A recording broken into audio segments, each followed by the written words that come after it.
ప్రముఖ నటి లావణ్య త్రిపాఠి కొనిదెల సోషల్ మీడియాలో తనపై జరుగుతున్న వేధింపులపై కఠిన చర్యలకు ఉపక్రమించారు. తనను తన కుటుంబ సభ్యులను లక్ష్యంగా చేసుకుని అసభ్యకర పోస్టులో కామెంట్లు పెడుతున్నారని, వారిపైన చర్యలు తీసుకోవాలని కోరుతూ ఆమె హైదరాబాద్ సైబర్ క్రైమ్ పోలీసులను ఆశ్రయించారు.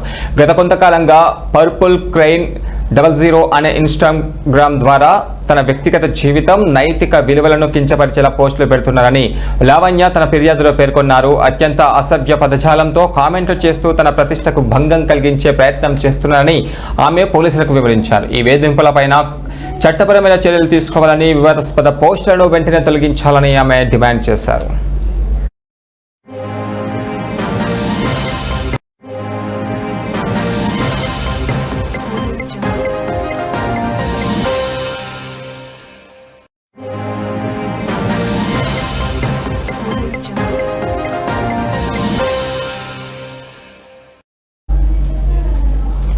ఇక ఆమె ఫిర్యాదును స్వీకరించిన సైబర్ క్రైమ్ పోలీసులు కేసు నమోదు చేశారు. ఐటీ చట్టంలోని సెక్షన్ 67తో పాటు భారత న్యాయ సంహితలోని పలు సెక్షన్లు అంటే సెక్షన్లు 78, 79 కింద కేసు నమోదు చేసి దర్యాప్తు ప్రారంభించారు. సదరు ఇన్స్టాగ్రామ్ ఖాతాను నిర్వహిస్తున్న నిందితులను గుర్తించేందుకు సాంకేతిక ఆధారాలతో విచారణ జరుపుతున్నామని పోలీసులు తెలిపారు.